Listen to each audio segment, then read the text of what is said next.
All right, let's finish up the breaking apart of the low-resolution wireframe. Once again, make sure that you have the correct layer selected inside the Layers panel. Really, it's just the footer that we have left, and we have to do some layer naming, and then we can move on to the design. So make sure you grab layer 2 there inside your Layers panel. We want to grab the footer.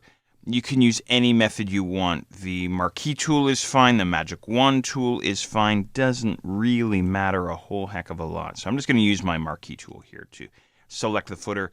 Command-Shift-J. There we go. And I'll rename this guy footer. Okay. Now, the only thing that's left on layer 2 is going to be the news feed, right? So I'm going to rename layer 2 to news feed. There we are, nice and easy, and I'll move him above the footer layer, like that, so everything's nice and orderly inside the Layers panel. That's it. The breaking apart of the low-resolution wireframe is now complete.